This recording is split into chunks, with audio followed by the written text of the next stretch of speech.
Warahmatullahi wabarakatuh. Bismillah walhamdulillah wassalatu wassalamu ala rasulillah wa ala alihi wa sahbihi wa man walah. Wala hawla wala quwwata illa billah, ma ba'du. Akhwani fillah, talabat Ma'had Baitul Quran, waffaqakumullahu jami'an. Taqayna marratan ukhra fi darsina mustalah al-hadis tahta al-kitab Taysir mustalah al-hadis Syekh Ad-Doktor Mahmud At-Tahan. Qad wasalna ila mabhasil mudallas. Kita sudah sampai pada pembahasan hadis mudallas yang kemarin. Kita sudah bahas tentang tadlisul isnad. Sekarang kita bahas tentang tadlisul taswiyah, halaman 67 di kitab cetakan ini. Ya. Baik, kita langsung saja. Bismillahirrahmanirrahim. Qala al-musannifu rahimahullah ta'ala wa nafa'ana bi'ulumihi wa asrarihi fid darin amin. Qala tadlisut taswiyah, bagian selanjutnya daripada tadlis. Nah, ini masuknya sebenarnya tadlis isnad juga, ya. Bagian tadlis isnad juga, tapi lebih spesifik. Baik, kita perhatikan apa dikatakan musannif dalam kitabnya. Qal tadlisut taswiyah, pembahasan tadlis taswiyah. Hadza nau', halaman 67. Jenis ini minat tadlis, jenis tadlis ini adalah huwa fil haqiqati, sejatinya adalah nau'un min anwa'i tadlisil isnad, adalah satu macam daripada macam-macam jenis isnad. Jadi bagian daripada satu macam daripada macam-macam tadlisul isnad. Yang kemarinnya ingat-ingat tadlisul isnad apa?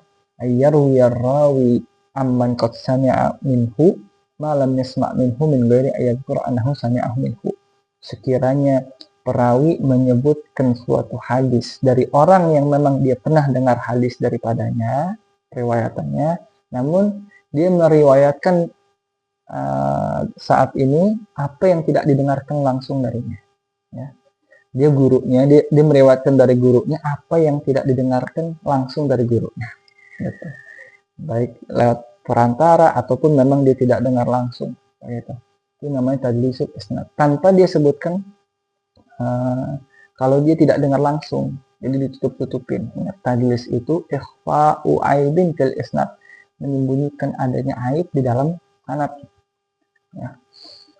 Baik, aibnya apa? Aibnya ya aslinya dia tidak dengar langsung, tapi dia mengatakan dengan lafal atau sigot yang muhtamil, yaitu seperti an fulan qol, misalkan dari fulan qol. Dia menyebutkan dari ini bisa langsung dengar, bisa tidak langsung, yang penting sumbernya dari fulan, gitu kan. Itu tadlisul isnad. Ada jenis tadlisul isnad dari berbagai jenis yang ada, yaitu tadlisul at-taswiyah.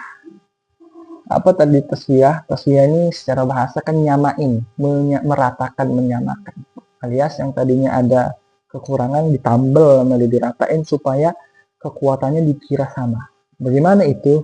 Baik, kita bahas. Ta'rifuhu, definisinya adalah huwa, tadlisu taswiyah ini adalah riwayatur rawi, periwayatan dari seorang perawi an syaikhihi, dari gurunya. Dia meriwayatkan, si perawi ini meriwayatkan dari gurunya. Summa isqatul rawin dha'ifin baina siqatain.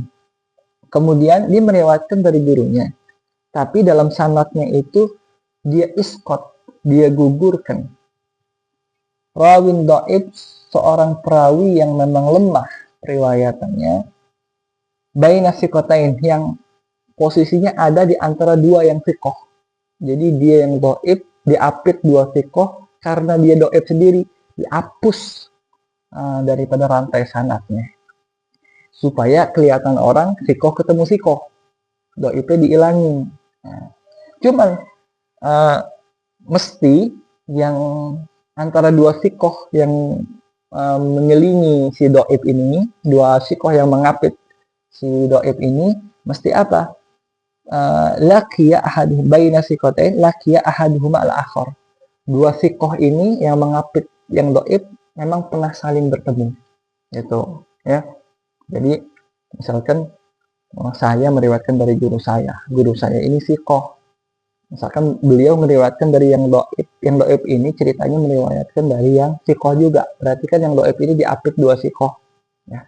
Tapi guru saya yang sikoh ini bertemu langsung dengan gurunya, misalkan yang doib itu, guru dari yang si doib, si sikoh kan kalau guru ini. Jadi ini guru saya sikoh, atasnya doib, atasnya lagi sikoh. Saya hapus yang doib dengan alasan, dengan kekuatan si sikoh ini dengan guru saya yang sikoh juga pernah bertemu.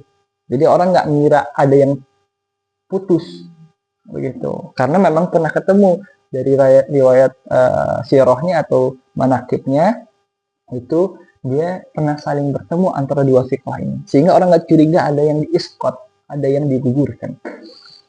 Gitu. Wasuratu zalika, gambaran yang demikian itu adalah ayyarwiya rawi, sekiranya perawi hadis itu yarwiya meriwayatkan hadisan suatu hadis an syaikhin siqah, dari seorang syekh yang memang siqah, wadzalika siqah, dan si gurunya yang siqah ini yarwihi an dhaifin, dia meriwayatkan dari seorang yang dhaif itu an siqah, dari siqah.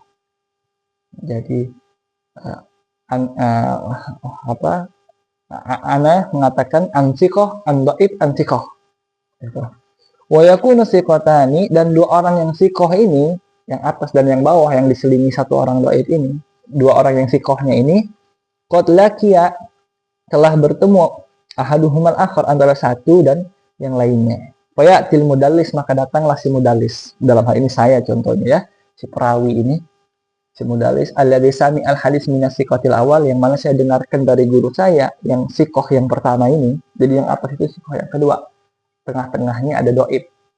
Saya sebagai mudallis yuskitud dha'ifa, menggugurkan yang doib, yang di tengah-tengah ini, alladzi fis sanad, yang ada di dalam sanad, wa yaj'alul isnada an syaikhi siqah an siqati sani. Lalu dia menjadikan sanadnya itu dari gurunya yang sikoh, lalu dari guru-gurunya lagi langsung, padahal karena dengan asumsi memang pernah bertemu, bahkan pernah berguru misalkan.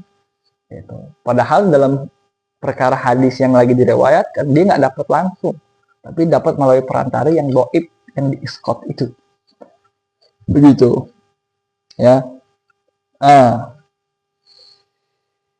Bilabdin muhtamil, lagi-lagi dengan lafal yang muhtamil. Kalau tadlis itu pasti pakai lafal sigot periwayatan yang muhtamil atau muhtamal.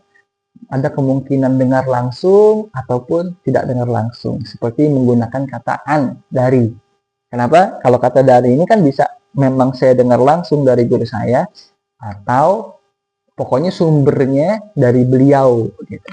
Atau yang atasnya itu, yang asiko asani itu guru saya dengar langsung ataupun tidak dengar langsung. Kalau pakai anma sah-sah saja, orang itu tidak disebut kadzab, tidak disebut pembohong, karena memang sumbernya dari situ, walaupun harus melalui perantara sejatinya, cuman perantaranya tidak disebutkan. Nah, ini tidak disebut kadzib, cuman akhul kadzib, saudaranya bohong gitu. Nah, Allahumma shalli ala sayyidina Muhammad. Fa yusawwil isnada kullahu siqah, maka dia meratakan, menyamakan semua sanadnya itu, rantai sanadnya itu jadi siqah semua. Makanya disebut tadlis taswiyah. Tadlis berupa penyamaan derajat. Padahal ada yang doib dihapus supaya semuanya siqah, diratain siqahnya. Sehingga orang yang meng-cross check, menelaah sanadnya, menganggap ini sahih, karena semuanya siqah, nggak ada to'annya sama sekali dalam perawinya. Baik. Allahumma shalli ala sayyidina Muhammad. Wa hadha naw' min at-tadlis syarru anwa'i tadlis. Ini jenis tadlis demikian ini adalah paling buruknya jenis-jenis tadlis. Li'anna siqatal awal, karena orang siqah yang pertama qad la yakunu ma'rufan bi tadlis. Siqah yang pertama ini ada kalanya tidak terkenal kalau dia itu mudallis. Padahal yang mudallis saya nih. Nah, orang jadi ngira kalau udah di cross check ternyata ketemu ada yang doib, ngiranya nanti gurunya yang siqah itu yang mudallis. Itu. Padahal banyak riwayat hadis yang sikot-sikot yang diriwayatkan cuman gara-gara ada muridnya yang mudallis, dikira gurunya mudallis. Sehingga riwayatan lain nanti orang lebih berhati-hati itu dalam meriwayatkan. Kan buruk jadinya efeknya. Begitu.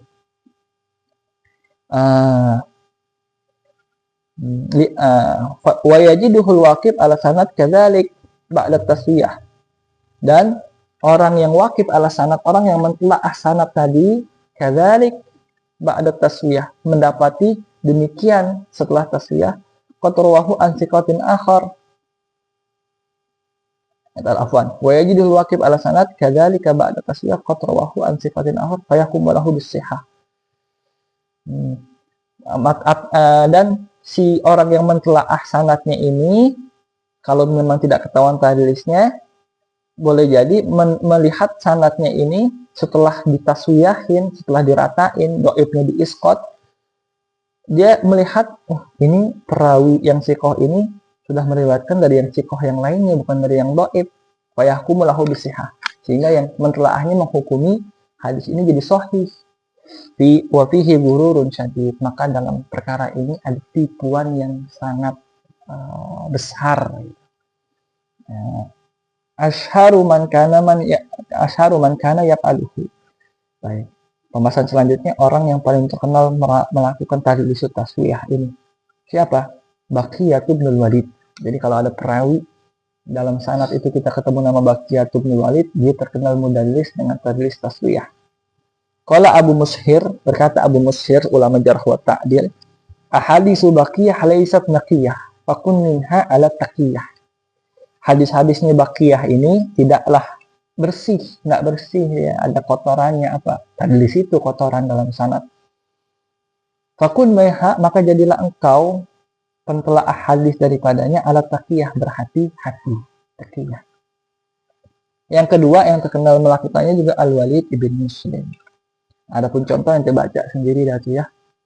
Baik. Yang selanjutnya ada tadlisus syuyukh, halaman 68. Jadi tadlisus taswiyah. Sekarang tadlis bagian kedua, khosim. Pembandingnya atau bagian lain yang bukan tadlisul isnad. Tadi kalau tadlisul taswiyah termasuk di bawah tadlisul isnad ya. Termasuk nau' daripada tadlisul isnad. Kalau ini berbeda, nau' yang lain, yaitu tadlisus syuyukh. Tadlis di guru-gurunya. Bagaimana itu? Ta'rif definisi tadlis syuyukh. Nah, sebelumnya pertanyaan dulu, jangan lupa. Supaya ini pertanyaan lagi nggak apa-apa. Nih, kali ini nggak usah ada pertanyaan. Kasihan. Ada Kamis. Puasa. Nggak usah ada pertanyaan. Baik. Ta'rifuhu. Tapi perhati ini. Ada pertanyaan kali ntar di ujung deh. Biar nggak ini. Kalau nggak di mana ada pertanyaan deh. Ntar nggak diperhatiin ini bilang begitu lah. Baik. Tadlis syuyukh. Pembahasan selanjutnya tadlis syuyukh. Apa itu tadlis syuyukh? Ta'rifnya huwa ayyarwiyar rawi, sekiranya perawi hadis meriwayatkan an syaikhin dari seorang syekh guru, hadisan suatu hadis sami'ahu minhu, dia memang dengar darinya. Nah, tapi ini mah dengar langsung diriwayatkan memang. Tapi yusammiyahu au fayusammiyahu au yakniyahu au yansibahu au yasifahu bima la yu'raf bihi kay la yu'raf. Dia meriwayatkan suatu hadis dari gurunya, tapi gurunya ini dikasih nama, diberi nama dengan nama yang tidak terkenal. Memang nama dia juga, tapi tidak terkenal. Nama yang tidak diucapkan nama yang terkenalnya. Contohnya, misalkan kita tahu Imam Syafi'i itu nama terkenalnya Imam Syafi'i. Nama tidak terkenalnya Muhammad bin Idris. Gitu. Muhammad bin Idris. Mungkin tidak banyak orang lebih kenal Imam Syafi'i daripada Muhammad bin Idris. Lalu dia meriwayatkan sami'atu an Muhammad bin Idris. Saya mendengarkan dari Muhammad bin Idris. Orang-orang bingung siapa Muhammad bin Idris gitu. Sengaja dia mengucapkan Muhammad bin Idris, dia mengatakan saya mendengarkan dari Muhammad bin Idris supaya orang nggak kenal hakikat orangnya itu siapa. Padahal kalau disebut Imam Syafi'i orang langsung ngeh begitu. Itu ya, dia menamakan yang tidak terkenal. Memang namanya juga Muhammad bin Idris, Au yakniyahu, atau dia memberikan kunyahnya. Gitu ya, Muhammad bin Idris siapa nama kunyahnya ya? Kurang kurang tahu tuh Muhammad bin Idris Abu siapa Allah a'lam. Contohnya, taruhlah yang lain yang misalkan yang kita kenal kunyahnya, contohnya Imam Nawawi, jangan. Ya Imam Nawawi lah ad-Dimishqi. Kan ma'rufnya Imam Nawawi. Nama aslinya Yahya bin Syarab. Kunyahnya Abu Zakaria. Nah, misalkan saya meriwayatkan dalam sanad saya ada Imam Nawawi, misalkan saya sebutnya bukan Imam Nawawi, saya sebutnya Abu Zakaria. Nah, jadi disebutin kunyahnya yang orang tidak kenal. Orang kenalnya Imam Nawawi sudah. Saya nggak sebut an Imam Nawawi, an Nawawi nggak, saya sebut Abu Zakaria. Emang kunyahnya. Tapi sengaja saya sebutkan pakai kunyah supaya orang nggak kenal di beliau siapa dalam sanad saya itu. Hakikat yang ada di sanad saya itu siapa. Itu. Au yansibahu, atau dinisbatkan dia dengan nisbat yang orang nggak kenal. Misalkan pakai al-Yamani. Itu. Contohnya apa? Contohnya kitab Intabih Dinakti Khatar itu kan tidak langsung pengarangnya, padahal ma'rufnya dengan nama Al-Habib Ali bin Hamid bin Syihab. Tapi di situ Abu Abdillah Al-Yamani di kitab Intabih Dinakti Khatar itu kan. Kenapa? Supaya jadi emang nama anaknya Abdullah. Jadi kunyahnya Habib Ali ini guru saya Abu Abdillah. Sengaja beliau tadlis itu. Tapi tujuannya emang kailayu rob, tapi kan dirinya sendiri ini supaya tidak dikenal orang. Kenapa? Karena supaya maaf orang salafi yang memang tujuannya itu supaya dibaca orang salafi. Karena ini obat buat bid'ah-bid'ahnya, ya mohon maaf orang-orang Wahabi gitu ya. Gitu. Jadi sehingga beliau tidak tulis namanya Dr. Al-Habib Ali bin Hamid bin Syihab. Karena kalau udah dengar Habib nih, bin Syihab nih, udah males bacanya ya. Tapi kalau Abu Abdillah Al-Yamani, kan orang Salafi itu banyak di Yaman. Jadi disebutkan sama yang nggak terkenal. Begitu ya. Tapi ini mah tujuannya bagus supaya target pembacanya kena tepat sasaran. Kalau kita yang baca juga mah ya buat muakin doang, bukan buat nyembuh. Ya. Au yasifahu, atau mensifatkan dia bima la yu'rab bihi. Kasih sifat dengan yang tidak terkenal. Tujuannya kaila yu'rab, agar supaya tidak dikenali.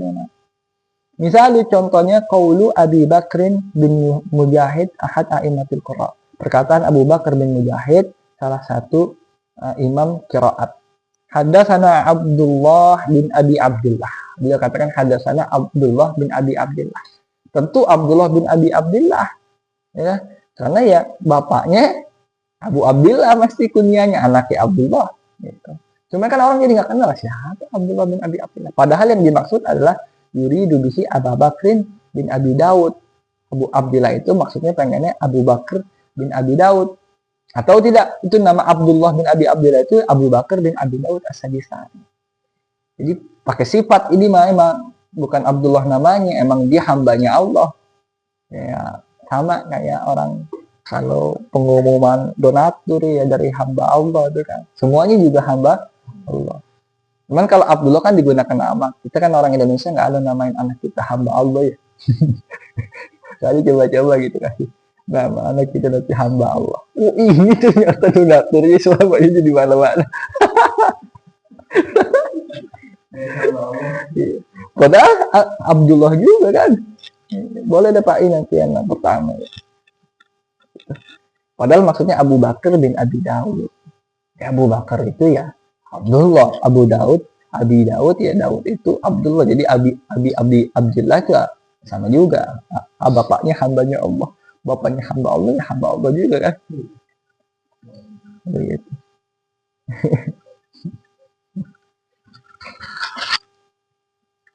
Itu sama kayak apa? Kalau ibunya onta disebut apa? Ya onta. Baik. Apa hukumnya tadlis nih? Semua tadlis macam tadlis, apa hukumnya tadlis? Amma tadlisul isnad, kalau tadlisul isnad, pamakruh hukumnya dibenci, tidak disukai, jiddan, sangat tidak disukai. Dan mahu aksar ulama, bahkan dicela oleh kebanyakan mayoritas para ulama. Wa kana Syu'bah bin Asyad bin zaman lahu. Syu'bah itu ulama jarh wa ta'dil ini termasuk yang paling gencar, paling getol mencela tadlis ini. Faqala fihi aqwalan minha, bahkan beliau menyebutkan dengan sebutan-sebutan yang banyak, salah satunya at-tadlis akhul kadzib. Kata beliau, tadlis itu akhul kadzib. Tadlis emang bukan bohong, tapi saudaranya bohong. Ya. Sama musyrifin, ikhwanus syayatin. Minal musyrifin ka'ani ikhwanus syayatin. Ya. Bukan setan. Nah, itu bukan gitu ya. Minal mubadzirina ayo hafal. Minal mubadzirina ka'ani ikhwanus syayatin. Orang-orang yang mubadzir, tadbir. Memang orang mubadzir bukan setan, cuma saudaranya setan. Bukan setan, enggak, saudaranya doang. Iya, nggak tahu dah tuh. Memang nggak pernah tabir gitu. Wa amat tadlis taswiyah. Adapun tadlis taswiyah, bahwa asyaddu karahatan minhu. Dia ini lebih lagi dibencinya dibanding tadlisul isnad. Hatta qalal Iraqi, sampai Imam Iraqi berkata, innahu qadih. Ini termasuk qadih, yang mencemari nama baik atau kesikohan perawinya, kalau si mudallisnya itu. Iman ta'ammada fi'lahu, bagi orang yang sengaja melakukan qadih, jadi menurunkan derajat si mudallis dari segi kekuatan. Wa amma tadlis taswiyah, wa amma tadlis suyukh, adapun tadlis suyukh faqarahathu akhaf min tadlisil isnad. Tadlisul suyukh karohanya lebih ringan daripada tadlisul isnad, tapi tetap aja karoha makruh gitu. Makruh di sini bukan hukum ini ya, kalau tujuannya memang cari ini ya, kalau soal dosa kan nama Allah kan ya, bukan berarti makruh doang nggak apa-apa lah tadlis ya, memang tidak kadzib, jadi tidak berat lah, tidak seberat bohong, maksudnya bukan tidak berat, tidak seberat bohong. Kenapa? Li'annal mudallisa lam yusqitu ahadan, karena si mudallis di sini tidak menggugurkan seorang pun. Wa innamal karah bisabab tadi'ul marwi anhu, kan adapun karohahnya, kebenciannya itu, dibencinya itu sebab dia menyia-nyiakan al-marwi anhu, dia menyia-nyiakan al-marwi anhu, orang yang diriwayatkan daripadanya. Itu maksudnya si perawi yang di tadlisnya ini, yang dikabur-kaburin, alias ya jadi orang nggak kenal dia gitu. Tadlis suyukh soalnya kan. Mutawa'ir tariqi ma'rifatihi alasani, bahkan dia mengaburkan jalan supaya orang bisa tahu siapa dia itu sebenarnya yang ditadlis bagi si sami, pendengar periwayatan sanadnya ini. Wa takhtaliful hal fi karahatihi bihasabil gharad al-hamil alaihi. Nah, kemakruhannya, keterbenciannya tadlis ini berbeda-beda tingkatannya, tergantung sebab ngapa dia mentadlisnya. Gitu. Apa sebab motif dari dia mengakukan tadlis ini? Baik, nggak mati kan? Ini juga nggak mati kan? Ini juga hijau, masih hijau. Ya. Baik.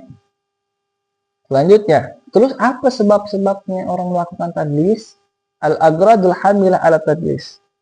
Tujuan-tujuan yang mendorong orang melakukan tadlis. Pertama, al-agrad al-hamilah tadlis suyukh arba'ah.